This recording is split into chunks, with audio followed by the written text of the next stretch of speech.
नमस्कार।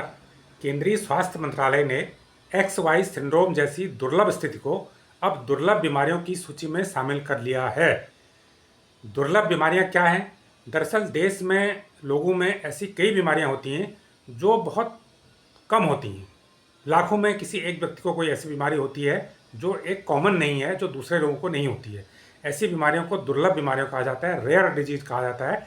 ऐसी बीमारियां कम है, लेकिन भारत की जो कि आबादी बहुत ज़्यादा है, इसलिए वो कम होकर भी उनकी संख्या लाखों करोड़ों में है। तो बहुत सारी दुर्लभ बीमारियां हैं जो कभी कभी देखने को मिलती हैं और जिनका सही उपचार, बहुत अच्छा उपचार उपलब्ध भी नहीं है। अगर उपलब्ध है भी तो वो बहुत ज़्यादा महंगा होता है। ऐसे में उसकी कीमत को वहन कर पाना किसी व्यक्ति के लिए आसान नहीं होता है। तो भारत सरकार ने ये कोर्ट के आदेश पर, हाई कोर्ट के आदेश पर, केंद्रीय स्वास्थ्य मंत्रालय ने 2021 में दुर्लभ बीमारियों के लिए एक राष्ट्रीय नीति की घोषणा की थी।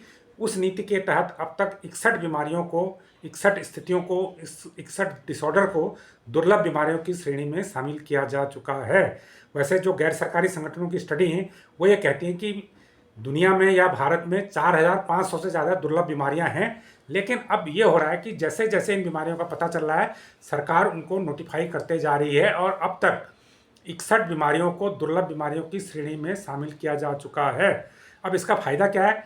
इसका फ़ायदा यह है कि जो बीमारी दुर्लभ बीमारियों की श्रेणी में शामिल है उसके उपचार का खर्च सरकार उठाएगी और 50 लाख तक उस पर होने वाले खर्च को सरकार वहन करेगी। केंद्रीय स्वास्थ्य मंत्रालय वहन करेगा। 50 लाख रुपए तक इलाज का खर्च केंद्र सरकार देगी।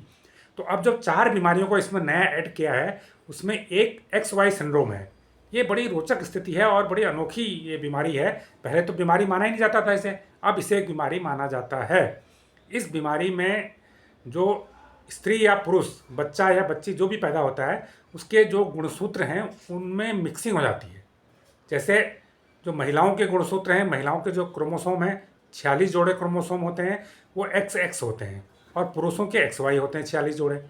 तो इस बीमारी में क्या होता है कि ये जो हार्मोन है आपस में मिक्स हो जाते हैं और उसका नतीजा ये होता है कि अगर वो लड़का है तो उसके कुछ जो यौन अंग हैं वो लड़कियों जैसे हो सकते हैं, अगर वो लड़की है उसमें कुछ यौन अंग लड़कों जैसे हो सकते हैं। कुछ हद तक ये स्थिति करीब करीब जो थर्ड जेंडर या LGBT इस तरह के समुदाय होते हैं उनसे मिलती जुलती है, लेकिन पूरी तरह से वो नहीं है। तो एक ये यौन विकास, जो यौन विकास की प्रक्रिया है, ये उसको बाधित करता है, उसको बेमेल करता है। तो ये एक, इसलिए इसे एक्स वाई डिसऑर्डर कहा जाता है, क्योंकि क्रोमोसोम से जुड़ी हुई बीमारी है। लेकिन ये क्यों होती है इसका कोई कारण पता नहीं है। मोटे तौर पे कहा जाता है कि ये आनुवंशिक कारणों से भी हो सकती है, या ये जब हार्मोनल विकार होता है उसकी वजह से भी हो सकती है, या जब भ्रूण का विकास हो रहा होता है पेट में तो उस समय कुछ ऐसी स्थितियां पैदा हुई हो सकती हैं, कुछ ऐसी एबनॉर्मल चीज़ें हुई हो सकती हैं जिसकी वजह से ये एबनॉर्मलिटी आ गई हो सकती है। तो ऐसे में इस स्थिति को एक विकार अभी तक नहीं माना जाता, अभी लोगों को पता भी नहीं था, लोग इसे भगवान की देन समझते थे। लेकिन अब केंद्रीय स्वास्थ्य मंत्रालय ने एक्स वाई डिसऑर्डर को एक बीमारी, एक दुर्लभ बीमारी घोषित किया गया है और इसके लिए 50 लाख रुपए तक के इलाज की सुविधा लोगों को, मुफ्त इलाज की सुविधा लोगों को प्रदान करने का फैसला किया है। यदि ऐसा कोई बच्चा सामने आता है, ऐसा कोई आता है, तो पेरेंट्स के लिए बहुत ज़रूरी होगा कि वो उसका ट्रीटमेंट कराएं।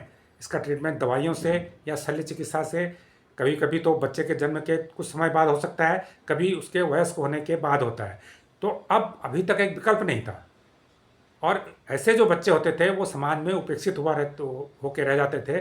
न वो ठीक से स्त्री बन पाते थे, न ठीक से पुरुष बन पाते थे। लेकिन एक्स वाई सिंड्रोम को लेकर जो पहल सरकार की तरफ से की गई है, अब इस पहल से ये होगा कि ऐसे बच्चों का उपचार किया जा सकेगा और ज़्यादातर उसमें से ठीक भी हो जाएंगे, क्योंकि जो एक महंगा खर्च है इसके उपचार पे आने वाला या शल्य क्रिया पे आने वाला, वो सरकार अब बियर करेंगे। 50 लाख रुपए तक का खर्च सरकार उठाएगी। तो जो रेयर डिजीज हैं, दुर्लभ बीमारियां हैं, उसको लेकर अब भारत में काम होने लग गया है। जैसा मैंने बताया कि 61 बीमारियां अब तक इस श्रेणी में शामिल की जा चुकी हैं और लगातार ऐसी बीमारियों को चिन्हित किया जा रहा है ताकि जिन बीमारियों का पता चले, जिन बीमारियों के प्रकोप का पता चले समाज के बीच में, उन बीमारियों को चिन्हित किया जाएगा। जो 4 अन्य बीमारियां इसमें शामिल की गई हैं, इस बीमारी को मिला के 3 अन्य बीमारियां शामिल की हैं। उसमें एक बीमारी एक ऐसी बीमारी है जिसमें जो आपका अग्नाशय होता है वो ज़रूरत से ज़्यादा आपका एक जो अग्नाशय होता है ज़रूरत से ज़्यादा आपका अ, इंसुलिन रिलीज करता है। तो क्या होता है कि अग्नाशय इंसुलिन रिलीज करता है और इंसुलिन का काम होता है कि वो जो रक्त में शर्करा की मात्रा है उसको नियंत्रित करना। लेकिन वो इतनी ज़्यादा इंसुलिन रिलीज करने लग जाता है अग्नाशय, उसमें क्या होता है कि जो शर्करा की मात्रा होती है, जो लोगों के शरीर में शर्करा की मात्रा इतनी कम हो जाती है कि इससे एक नई समस्या पैदा हो जाती है। ये भी रेयर डिजीज है, दुर्लभ बीमारी है। अब इसको भी इस श्रेणी में शामिल किया गया है। इसी प्रकार एक बीमारी ऐसी है जिसमें एलडीएल कोलेस्ट्रॉल की मात्रा बहुत ज़्यादा बढ़ जाती है शरीर में, इसको भी एक रेयर डिजीज में शामिल किया गया है। इसी प्रकार की जो बीमारियां हैं जो रेयर हैं, बहुत कम देखी जाती हैं, उन बीमारियों को चिह्नित करके धीरे धीरे दुर्लभ बीमारियों की श्रेणी में शामिल किया जा रहा है, ताकि लोगों को राहत मिल सके, उनकी मदद हो सके और ये बीमारियों का उपचार हो सके, प्रबंधन हो सके।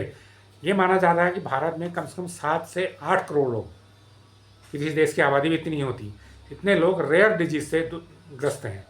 और इनकी दवाइयाँ बहुत महंगी, क्योंकि इनकी दवाइयाँ कम बिकती हैं और तो दवाइयों की जो उत्पादन क्षमता होती है वो लिमिटेड होती है, इसलिए उसकी कॉस्ट बहुत ज़्यादा होती है। जो दवाइयाँ बहुत ज़्यादा बिकती हैं उनकी उत्पादन लागत कम आ जाती है। तो सरकार के मदद के लिए आगे आने से, सरकार की पहल से लोगों के लिए आसान होगा कि बीमारियों से अपना उपचार शुरू कर सकें।